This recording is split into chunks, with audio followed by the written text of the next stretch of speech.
Listo, mis hermanos. A pausar.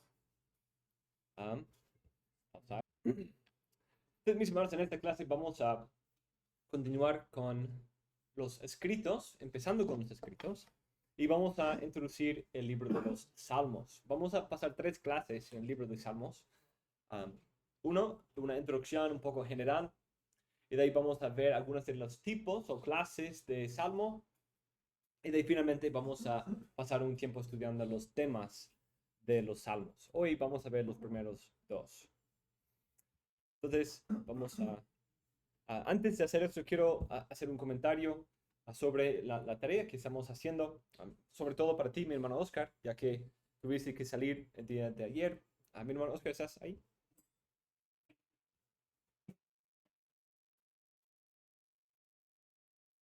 Bueno, espera, entonces, parece que no. Listo, mis hermanos. Entonces, el libro de Salmos. El libro de Salmos presenta um, la total diversidad de la Biblia y de la experiencia humana en el contexto del pacto con Dios. El libro de Salmos, como les decía desde ayer, forma un pequeño canon dentro de sí, que representa toda la diversidad de los varios temas bíblico-teológicos, que habla de la diversidad de la experiencia humana y todo eso en esa gran carrera, desde el lamento y sufrimiento hasta la gloria de la alabanza de Dios en su presencia. Un autor, John Crutchfield, dice, el libro de los Salmos enseña a la gente a comunicarse con Dios, expresar sus emociones, a vivir bien, a entender el reino de Dios y adorarle correctamente. Todo ello en un mundo en el que el mal aún persiste, en el que el reino universal de Yahvé aún no se manifiesta plenamente en la tierra como en el cielo. Otro autor dice algo parecido. Por un lado, contiene algunas de las composiciones más antiguas y a la vez algunas de las más recientes del canon del Antiguo Testamento, integrando como ningún otro segmento del canon las diversas corrientes literarias, históricas y temáticas que conforman el Antiguo Testamento. En ellos la ideología real, la crítica profética, la teología cultural y la reflexión sapiencial, la ley y la liturgia chocan y se entrecruzan para crear un complejo y picante guiso de proporciones bíblicas. En sus versos coexisten sin pudor todos los temas formativos de promesa y cumplimiento, salvación y juicio, elección y misión, creación y restauración, mandamiento y obediencia. De modo que en estas pocas composiciones de belleza poética encontramos un microcosmos de todas las tradiciones del Antiguo Testamento. En este libro encontramos la expresión de todos los diversos temas desarrollados en otros libros de la Biblia, pero los vemos expresados y desarrollados en medio de la vida compleja de sufrimiento y pecado del pueblo de Dios, en medio del mundo caído, esperando el establecimiento final del reino mesiánico.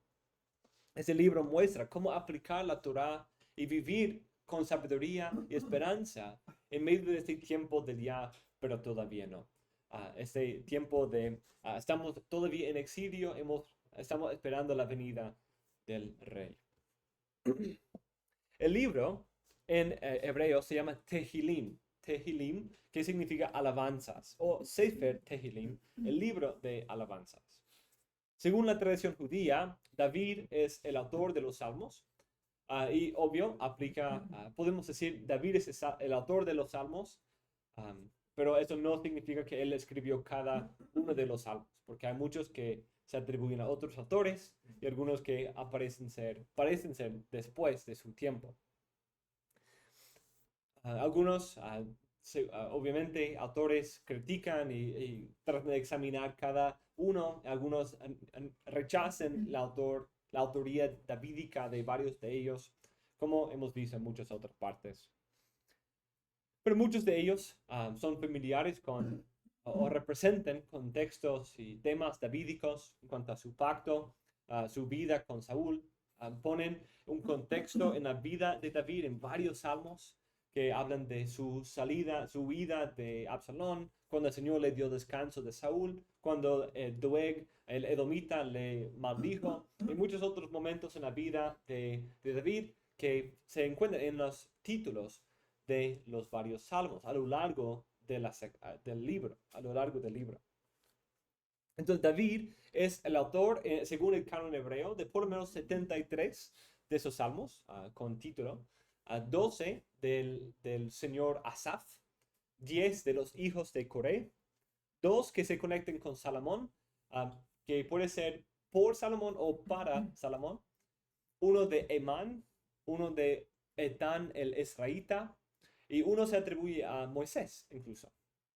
Muchos discuten sobre la canonicidad de los títulos, si los títulos son posteriores o si son parte de la inspiración del texto inspirado original. En nuestras Biblias, los títulos no son versículos y quizás refleja esa diversidad de opinión. Tenemos el título del Salmo y de ahí el primer versículo es el primer verso del Salmo, no el título. Pero en hebreo, el título es versículo 1. Entonces, en todos los salmos donde hay un título, el número del verso va a ser 1 diferente de nuestros versículos en nuestra Biblia. Algunos de los títulos hablan del estilo de salmo. Quizás hablan algunos dicen un salmo para enseñar, un salmo para meditación, un salmo nocturno, un salmo de la mañana. A veces habla de estilo de salmo cuando un salmo de ascenso. Otros identifican un estilo de melodía o de música o quizás de instrumento con instrumentos de cuerdas o algo así. Pero muchos señalan un contexto histórico también en la vida de David. 57 salmos tienen el nombre Mismor, que indica el uso de instrumentos de cuerdas, una canción con instrumentos de cuerdas. 30 salmos tiene el nombre de Shir, que es realmente la palabra básica de canción. Mashkil es otro tipo de salmo que aparece en 13 de ellos. Significa una canción de meditación o un salmo didáctico. Miktam ocurre 6 veces. Tefilá ocurre 5 veces. Shigayon ocurre un par de veces y es lo que vimos en Habacuc 3. Ocurren varios títulos, además del tipo de salmo, indican la melodía del salmo o dan instrucciones para la música como el tipo de instrumento. Encontramos 5 propósitos primarios de esos salmos y a veces puede tener uno o todos o varios de ellos. Autor, el tipo de salmo, la melodía, el uso de qué tipo de instrumento y un posible contexto histórico o litúrgico. 116 salmos tienen un título de algún tipo en la Biblia hebrea, de los 150. El autor Gospel dice: no hay pruebas de que los salmos hayan carecido nunca de títulos, por lo que los títulos deben considerarse como texto y no como paratexto. Como en nuestras Biblias, nosotros tenemos, a veces, los hermanos, como recién empezando a leer la Biblia, se confunden y leen los encabezados de las Biblias, ¿cierto? ¿Han escuchado eso? Como, no sé si. Pero muchas Biblias, sí, ajá. Plegaria por ayuda contra el enemigo, por ejemplo. Este es para texto. Es algo que los editores de esta versión pusieron simplemente para ayudar al lector. Eso no es parte de la Biblia y puede cambiar de versión en versión. Confianza en la protección de Dios. Es simplemente una frase que resume de qué se trata. Eso no es el título. Eso es un paratexto, algo que se puso, que los editores de la Biblia pusieron. En otras partes, aquí, Daniel 9, oración de Daniel por su pueblo. O aquí, Juan 14:15, empieza con la promesa del Espíritu Santo. Estas son cosas de la edición, ¿no? Y ninguna otra edición va a tener exactamente lo mismo, ¿ok? Depende del estilo, de por qué, del método, del idioma, de muchas otras cosas. Pero, según ese autor, no, los títulos de los salmos no parecen ser así. Simplemente una versión antigua de esta práctica. Poner un comentario textual por encima del salmo para indicar estas cosas, cómo se usaba posteriormente. Pero dice que parece que han existido en los salmos desde tiempos muy, muy antiguos. Esos títulos tienen la interesante función de situar el libro de los salmos y ciertos salmos específicos en el contexto de la Torá y los profetas. A la mayoría, obviamente, en el contexto de David y Salomón. Otros, desde el Éxodo, como Salmo 90, que se atribuye a David, a Moisés. Entonces tenemos estos títulos que nos ponen ciertos contextos de historias del libro de Samuel o luego en la historia de Crónicas. Entonces, viendo eso, nos puede servir también como un uso intertextual. Cuando habla de que cuando el Señor lo salvó de Saúl, podemos volver a la parte final de Samuel y leer esa historia, leer cómo era, como el Señor lo libró de Saúl. O cuando el señor Doeg lo maldijo, podemos ir a ese texto y podemos leerlo y estudiarlo y considerar el contexto. Cuando huía de Absalón, podemos leer la historia de 2 Samuel y podemos entender. Entonces es algo que invita a una meditación, a poder leer el texto presentado y de ahí a poder ver como una radiografía de la narrativa a través de escuchar el corazón de David en esa historia, que es algo muy interesante. Otro término importante en los salmos es la palabra Selah, que aparece unas 71 veces y en 39 salmos diferentes. Aparece también en el libro de Habacuc 3. Su significado no es evidente. Algunos dicen que es quizás un marcador musical, algo para indicar una subida de voces o un crescendo del volumen de la música, algo así, pero no hay acuerdo en su significado. Otros piensan que quizás es algo de una pausa meditativa para quizás como a veces tiene una sección en la canción donde solo tocan los instrumentos y hay una pausa en las canciones, pero hay un poco de música para meditar y pensar. Entonces, algunos piensan que quizás se ve así. Hay algunos en que parece funcionar como una técnica para dividir y organizar el salmo. Hay un par de salmos que es como, aquí se las está marcando las divisiones y se puede ver muy claramente. Pero no es siempre así de fácil. Hay algunos que, ¿por qué está aquí? A veces son muy seguidos, a veces. Entonces, realmente, exactamente cómo aparece es un poco complejo. Entonces, no hay un acuerdo sobre eso. El texto del libro de Salmos está bien preservado, pero hay algunas variaciones. Entre los rollos de Mar Muerto, hay fragmentos de los Salmos en cuevas 1 a 6, 8 y 11. Casi todas las cuevas.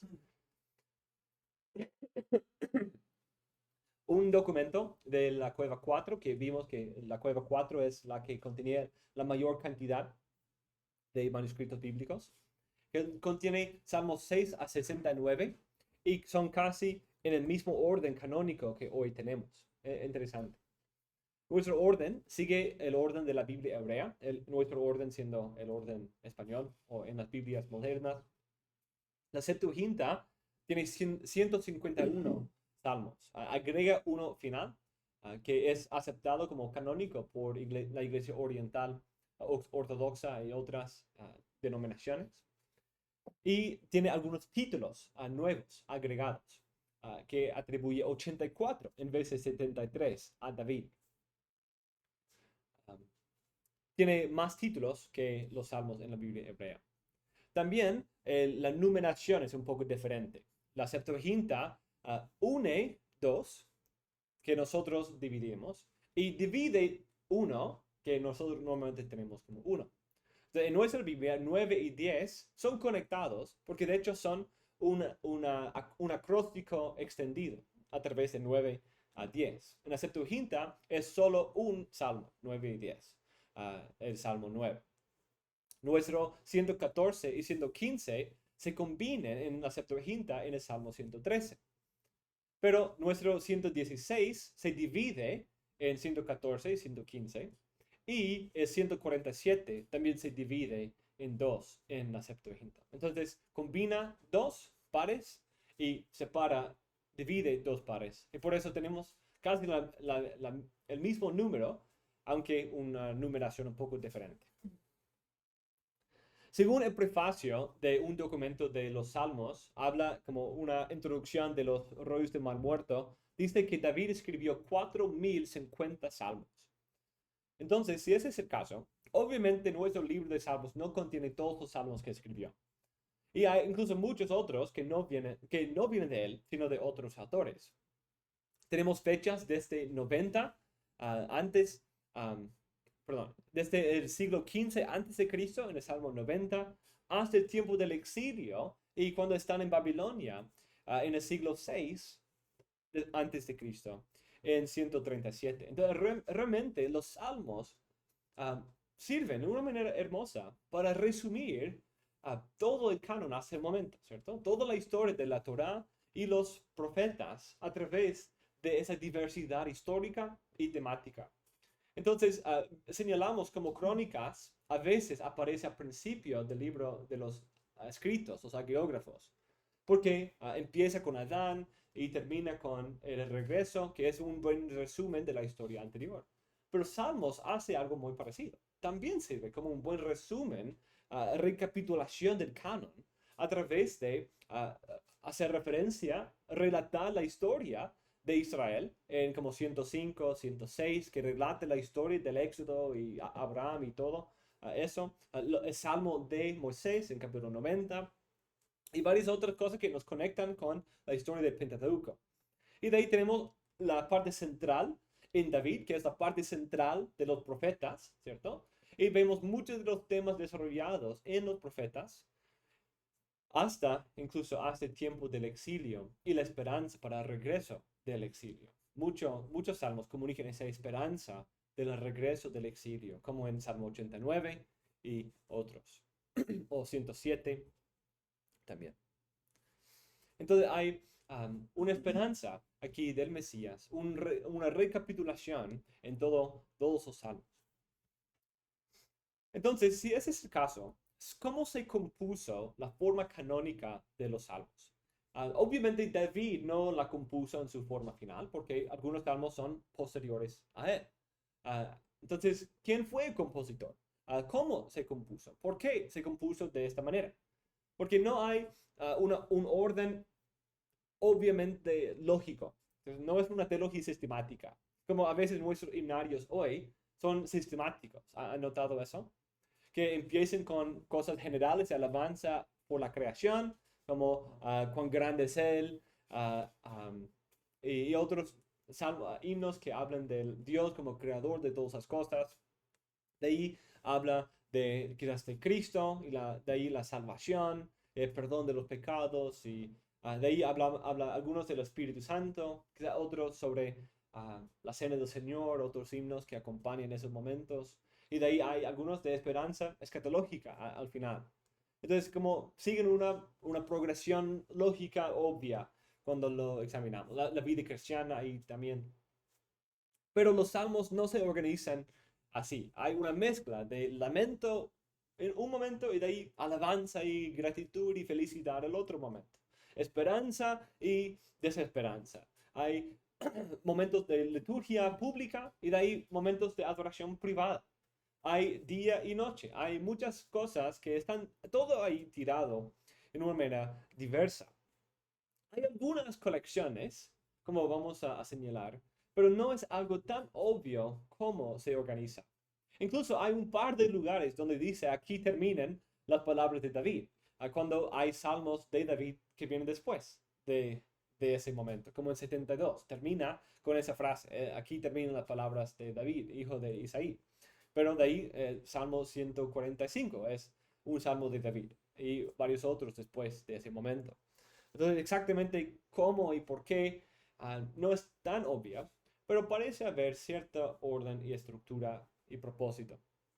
Parte de esa diversidad refleja incluso la vida del pueblo, la vida de la iglesia. Como por ejemplo, incluso en mi propia vida, en mi propia experiencia con nuestro himnario que usamos para los devocionales, he tenido ese mismo tipo de frustración. Porque he querido algo un poco más esparcido. Porque cuando estamos cantando, como empezamos, cantando himno por himno, sigue un orden lógico, pero no siempre combina bien con lo que toca ese día. Porque por un momento estamos todos de la creación, todos de la salvación, todos de la vida cristiana. Pero nuestro devocional nos tira por una parte al otro, dependiendo del tema y cómo mejor combina con el texto que estamos leyendo, o cómo nos sentimos en ese día, cómo queremos alabar al Señor. Pero el libro de Salmos, en un sentido, refleja un poco mejor ese sube y baja de la vida normal, un poco mejor. No es, hay cierto orden, estructura, cierto flujo, pero no es algo completamente lógico, en que todos los tristes están aquí y de ahí todos los felices están aquí, todos los públicos aquí, todos los privados aquí, sino ahí tirado, esparcido, no sin propósito, pero de una manera que refleja un poco la diversidad de la vida normal del pueblo de Dios. El libro de Salmos sí tiene, incluso en nuestras Biblias, otra técnica composicional que debemos notar. Y son los 5 libros. Quizás has notado en las Biblias que dice libro 1, libro 2. Eso no, tampoco es para texto. Eso también es parte de la forma final canónica del libro de Salmos. Entonces, tenemos 5 libros. Libro 1, 2, 3, 4 y 5. Entonces, estos 5 libros son conectados. Hay algunas conexiones de autor, de tema, y también tiene ciertos patrones. 1 a 41, 42 a 72, 73 a 89, 90 a 106 y 107 a 150. Estas divisiones son marcadas en el libro. Son marcadas de 2 maneras. En nuestras Biblias se dice libro 1, libro 2, libro 3. Pero también hay algo que se puede notar. Leamos el último versículo de todos estos salmos. Voy a quitar esto. Entonces, yo voy a Salmo 41. ¿Alguien puede abrir ahí Salmo 72? ¿Y alguien 89?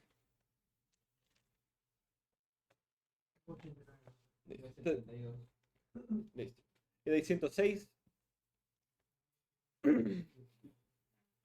Listo. Entonces, Salmo 41, el último versículo dice: Bendito sea Jehová, el Dios de Israel, por los siglos de los siglos. Amén. Ahora, 72. Aquí terminan las oraciones de David, hijo de Isaí. Okay, el versículo anterior. Bendito sea su glorioso nombre para siempre. Sea llena de su gloria toda la tierra. Amén y amén. Y de ahí los últimos.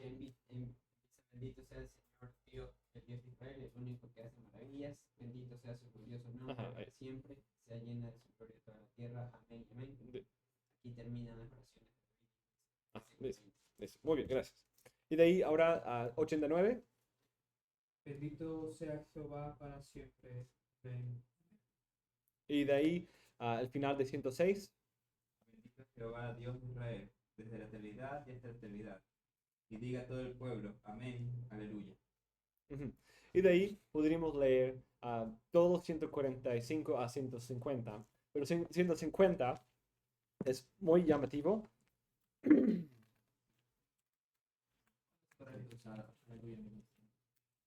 Siempre. En todo el tiempo.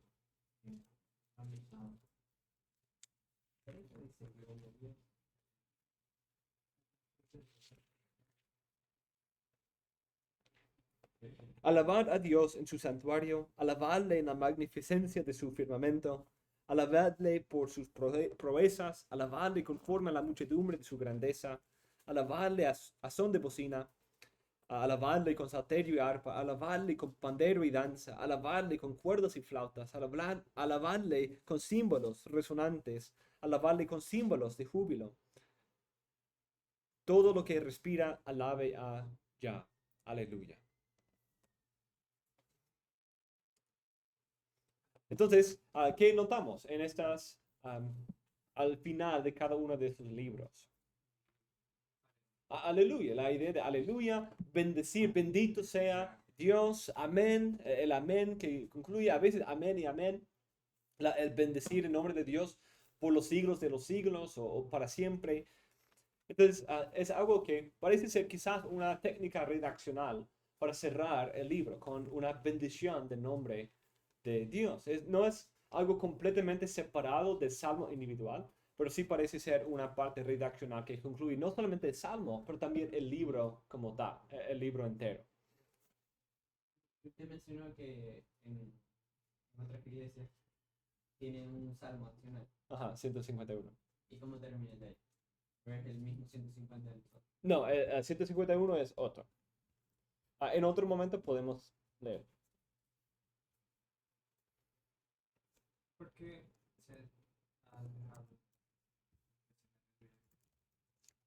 Significa alabar a Jehová. Alelu es vosotros alabad. Ya es una forma corta de Yahvé. Sí. Yahvé. Yahvé.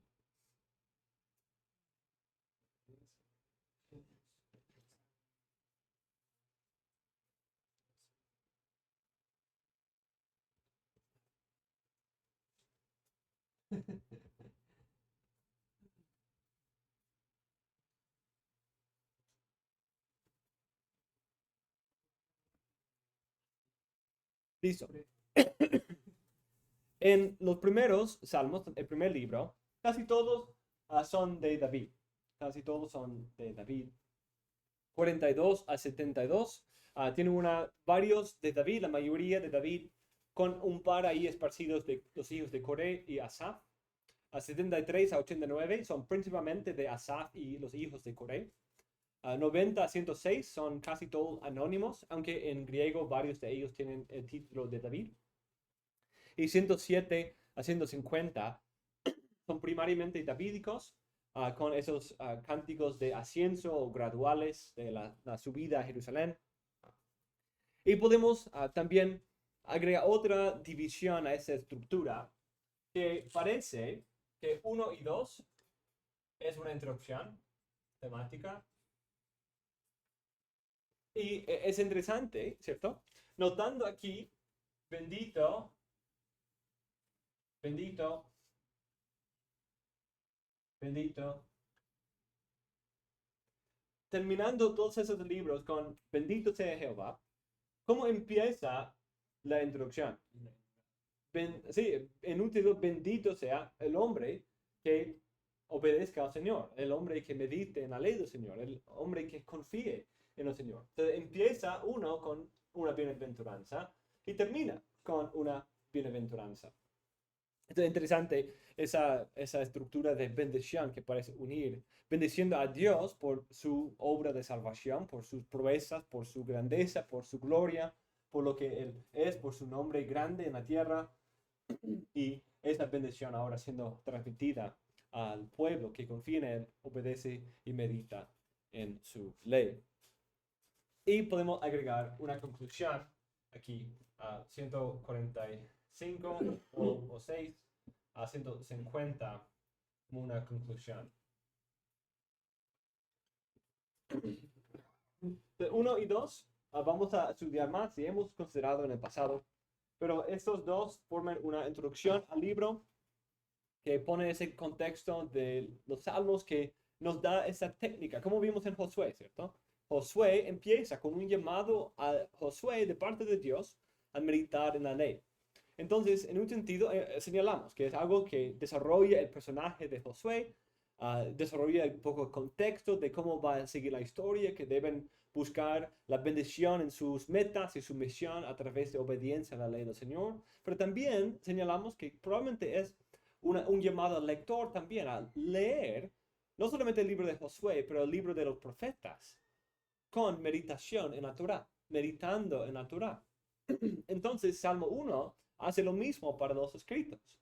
La técnica literal, la clave hermenéutica para entender esos libros es leer, cantar, meditando en lo que ha venido anteriormente, sobre todo en la Torá del Señor. Entonces, meditando en lo anterior para poder recibir la bendición del Señor.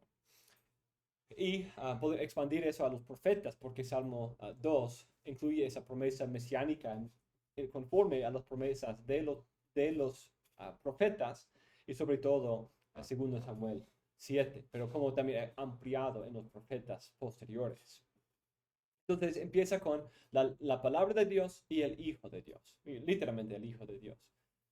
No solo el término del Nuevo Testamento aplicado al Mesías ahí, sino literalmente llamado el Hijo de Dios, que Dios ha engendrado y ha puesto como rey para conquistar a las naciones.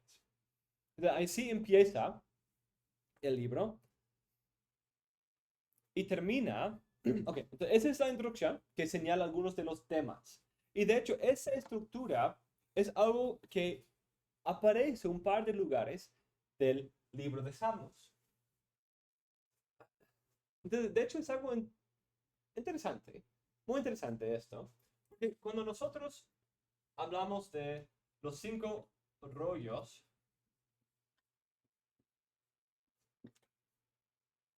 tenemos los 5 rollos de Génesis, Éxodo, Levítico, Números, Deuteronomio.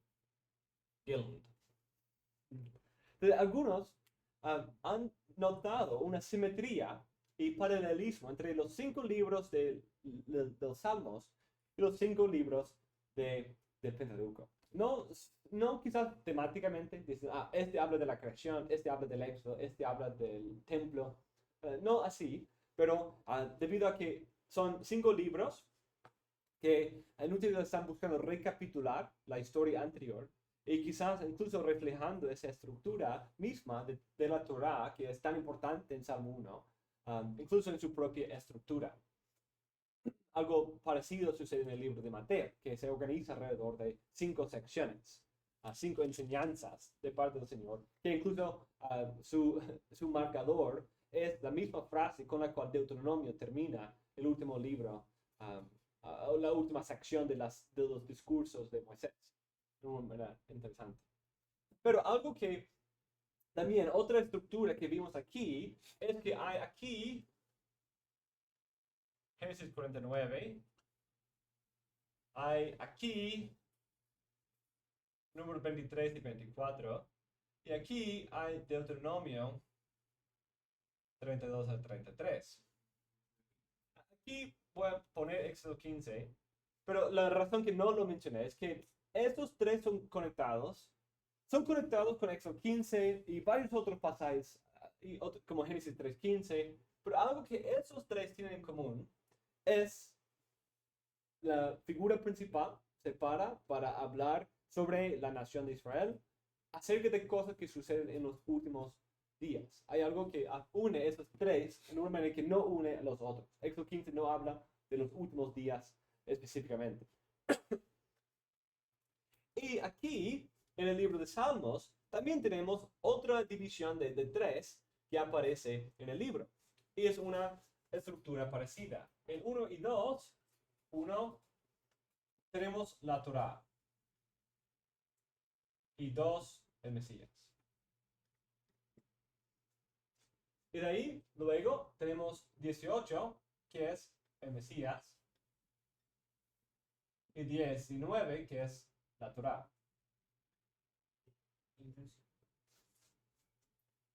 Y de ahí, vamos aquí, 118, es otro mesiánico y davídico.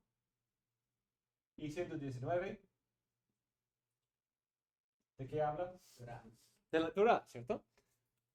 Aparece 3 veces esta unión de la Torá como la fuente de sabiduría y el Mesías en términos davídicos. De hecho, esos 3 salmos, 2, 18 y 18, son quizás los salmos mesiánicos davídicos más prominentes en todo el libro de Salmos. Y son las 3 de la Torá, también más conocidos y llamativos de todo el Salterio también. Entonces, es algo interesante. Conexión entre la esperanza mesiánica y la importancia de la Torá, quizás paralelo incluso a este lenguaje de la promesa del Mesías en esos 3 textos en la Torá también, en esos 5 libros de la Torá. Entonces, esa es otra manera que quizás une estos salmos, que como dije, parecen ser un poco dispersos, como si alguien, okay, vamos a coger 150 salmos y vamos a tirarlos ahí como coger los papeles y tirar los papeles al aire, y de ahí, como se cogen, ahí se quedan. Pero obviamente no es así completamente, porque hay colecciones de 42 a 49, son todos por los hijos de Coré. A 120, 134 son todas las canciones graduales. 73 a 83 son todos por Asaf.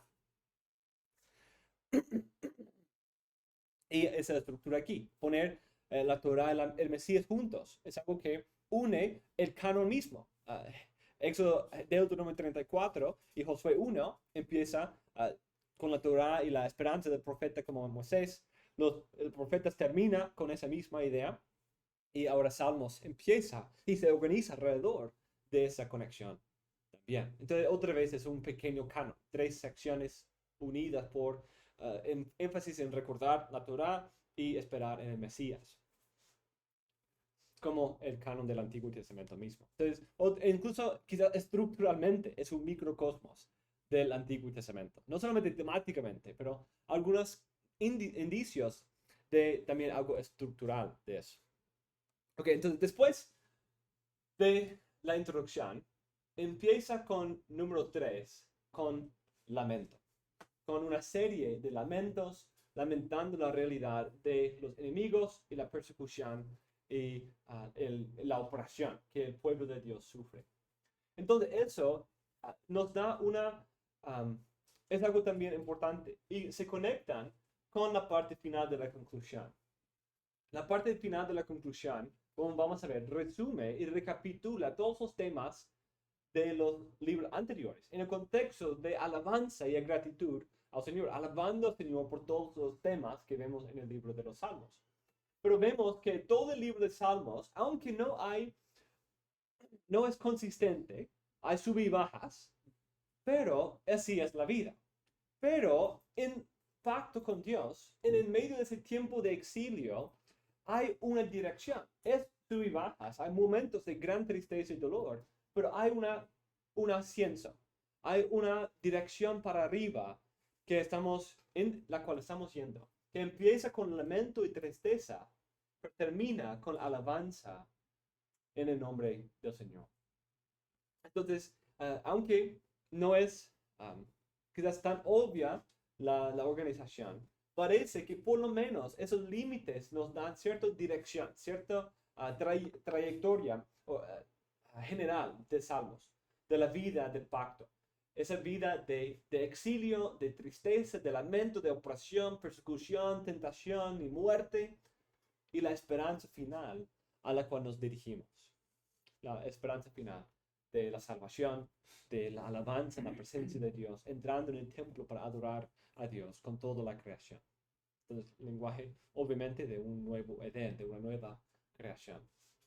Entonces, hay varias cosas aquí que quizás no une cada salmo el uno con el otro, aunque sí hay conexiones, debemos tomar en cuenta ese contexto canónico, pero hay algunas cosas generales que sí podemos ver que hay cierto diseño aquí, hay cierta orden, cierta razón por algunas de esos órdenes y estructuras. Entonces, ahora vamos a empezar la próxima clase, que es sobre algunos de los tipos de salmo, algunos de los varios tipos de salmo. Y en esta clase vamos a considerar 4 principales. Hay varios, y vamos a considerar algunos en los temas de la próxima clase mañana, pero vamos a señalar 4 tipos comunes que parecen tener cierta estructura en común entre ellos.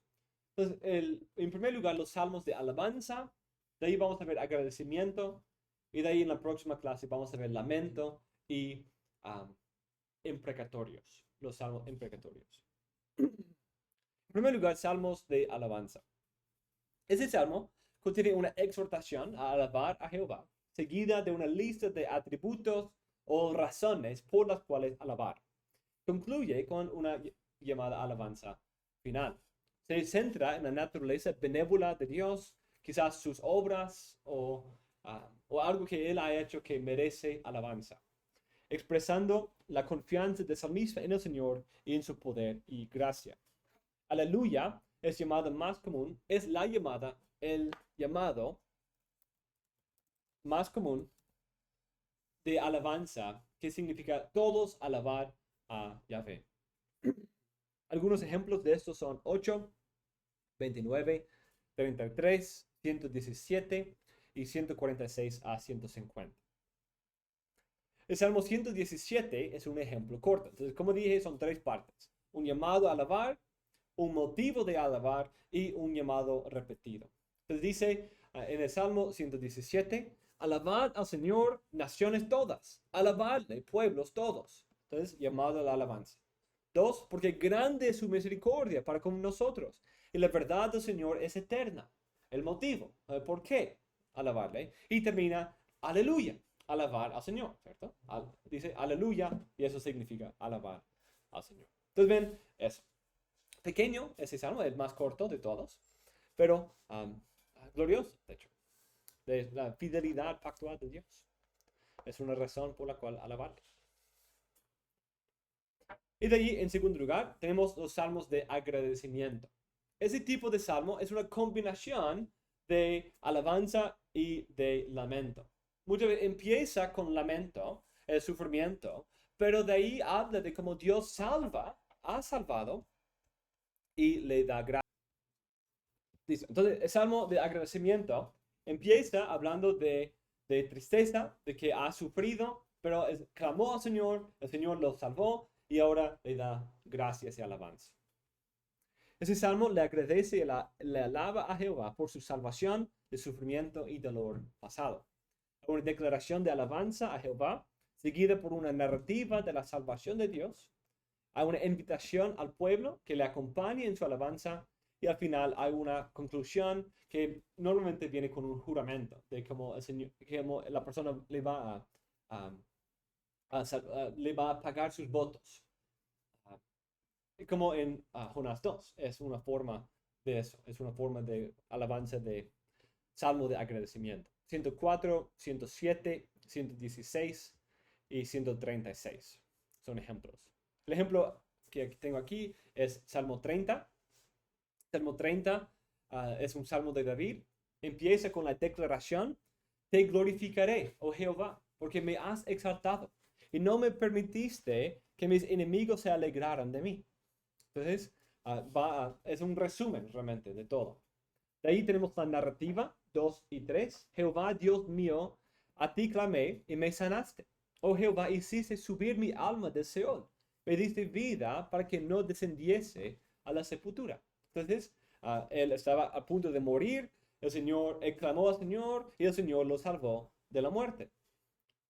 De ahí hay la invitación a otros a acompañarle en darle gracias a Dios. Cantad a Jehová, vosotros sus santos, y celebrad la memoria de su santidad. De ahí vuelve a la narrativa, porque porque un momento será su ira, pero su favor dura toda la vida. Porque por la noche durará el lloro, y a la mañana vendrá la alegría. En mi prosperidad dije yo, no seré jamás conmovido, porque tú, Jehová, con tu favor me afirmaste como monte fuerte. Escondiste tu rostro, fui turbado. A ti, oh Jehová, clamaré, y al Señor suplicaré. ¿Qué provecho hay en mi muerte cuando descienda a la sepultura? ¿Te alabará el polvo? ¿Anunciará tu verdad? Oye, oh Jehová, y ten misericordia de mí. Jehová, sé tú mi ayudador. Has cambiado mi lamento en baile, desataste mi cilicio y me ceñiste de alegría. Entonces vemos como un poco de diálogo incluso que él tenía con Dios en medio de ese momento. Pero dice que has cambiado mi lamento en baile, desataste mi cilicio y me ceñiste de alegría. El Señor lo ha salvado de la muerte al principio y de la tristeza y del dolor. Y termina, por tanto, a ti cantaré, gloria mía, y no estaré callado. Jehová Dios mío, te alabaré para siempre. Un compromiso de seguir alabando a Dios. Entonces, mis hermanos, estos son dos salmos muy comunes y obviamente cada uno puede tener su diversidad de exactamente cómo lo estructura, pero muchos siguen una estructura un poco en común. Alabanzas, alabar al Señor por esto, alabar al Señor. Agradecimiento, voy a alabar al Señor porque me salvó. Yo le clamaba y Él me salvó. Entonces, cantemos al Señor, alabemos al Señor, porque Él me salvó cuando yo le clamé. Y por eso le voy a cantar para siempre y voy a cumplir mis votos en su santo templo. Algo así, en esencia. Es un salmo de agradecimiento. Y para ver esas estructuras, puedo repetir esos ejemplos. De alabanza, 8, 29, 33 y 146 a 150, la conclusión, son todos de alabanza. Y agradecimiento, 104, 107, 116 y 136.